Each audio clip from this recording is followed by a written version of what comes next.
Now back to the show. This is The Law Show on CL 650.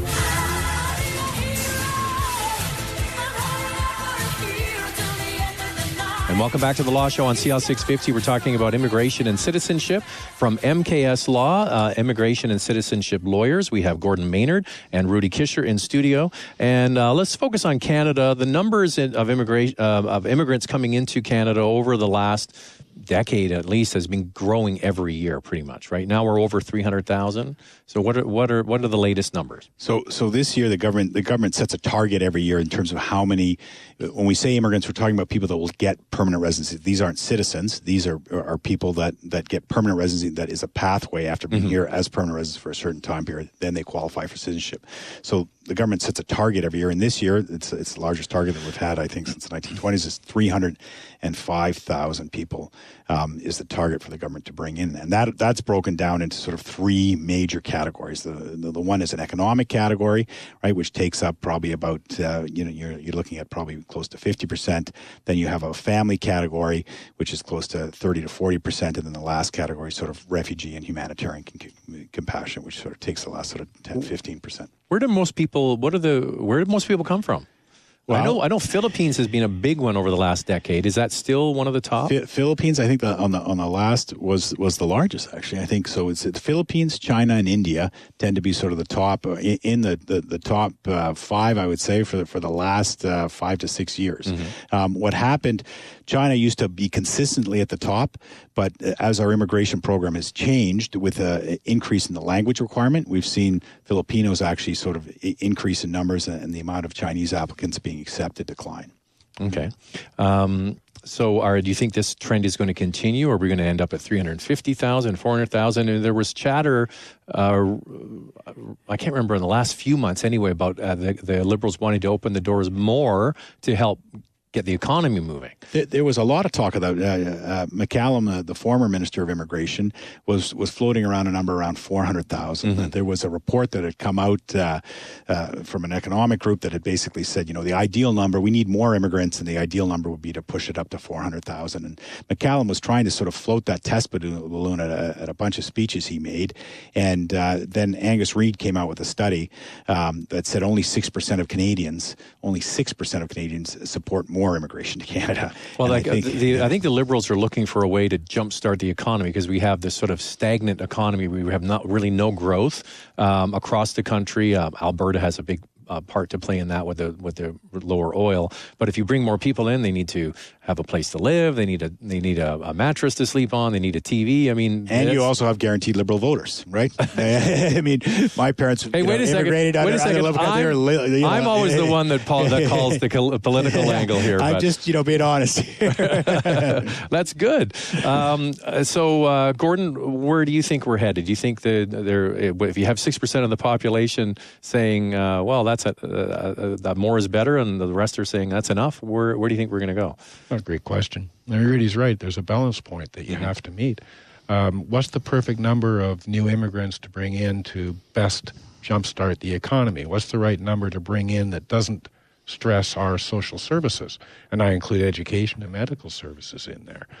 What's the best number to bring in that doesn't stress the population's sense of security and sense of comfort with the immigration levels? Well, then you have all these stresses also on housing. That's a big one that we see in Toronto and Vancouver. Is you can't afford to live in it. The number that is the best number considering this is not necessarily the best number considering that. It's not necessarily the best number considering the third factor. Right. You got to find that balance point. You're asking me, what's the right balance point? Hey, I don't know. I don't know. I pay attention to when Rudy brings a survey forward and says, here's what the population is thinking. I pay attention to that the same way politicians pay attention to it. And I look at the events in the last year with the entry of the Syrian refugees and the numbers that were hit there. And that was an ambitious number that they went after in a short period of time. But then ask around in the community about the people who have to support those refugees and the groups of five, et cetera, the private sponsors and the social group, the community groups that have to help integrate them. Do they feel comfortable with that number? I think they feel stressed by it. Well, the thing is, there was a great article I said, great article I read that said, what happens in the 13th month? Exactly. And Same so article. they're supported for 12 months. How, Rudy, you know this because you have... We have a with great story, yeah. Tell us your story. Yeah, so our church, Christ the Redeemer, in West Vancouver, has sponsored two families from Syria, from Aleppo. They came there. They were Catholics, and they were resettled through the sponsorship program that the Canadian government operates. And they arrived. They've now been here over 12 months, and it's been a fantastic story. So they arrived with their children. The kids are now going to school. They're speaking English. They both have jobs similar to their profession. They were both machinists. They're both working in similar fields. Well, those are the kinds of jobs we always hear about that are going unfilled, right? Unfilled, exactly. Yeah. And so that they speak the two the breadwinners in the family, the two husbands in the family and fathers had limited English, but that they had some English, and they were able to sort of find work. Their English has improved. They attend language classes twice a week now. They've moved out of their original housing, which was 2-bedroom. They were in 2-bedroom apartments. They've now moved into a house, split level houses. So they've got 3 bedrooms because one family has 2 kids and the other one has 3, and with a daughter just turning 18, needed more space. So it's been a fantastic story. I mean, I don't know if all the stories are out there. So we've passed the 13-month. We've had the sort of talk of, okay, we've done we're there for emotional support and for guidance and everything else, but financially, you're on your own. And that was done with a weaning off process. So we sort of basically about 6 months ago, as they started becoming more independent and able to find, we had set them up with an initial household, but as they started to sort of make their own money and get set up, we started removing the financial support. Can a machinist afford a house to rent in West Vancouver? No. So that was a decision early on, which was a tough part in our sort of resettlement group as to where we would look for housing for them. And we were lucky they arrived faster. And so before we could find an actual place for them, and because of today's communication with email, we were able to start to discuss with them where would be a possible place for them. And people that have been traumatized have been resettled from Aleppo. I mean, you've seen the pictures of Aleppo. Horrible, There's nothing left. They moved to Jordan. They were in Amman, and then they resettled to Canada. To sort of have them move 2 or 3 times, we wanted to avoid that. And we thought, well, West Vancouver may not be the most affordable place for them to either find work or a home. And so we looked at different options for them. We thought about Surrey because there was a large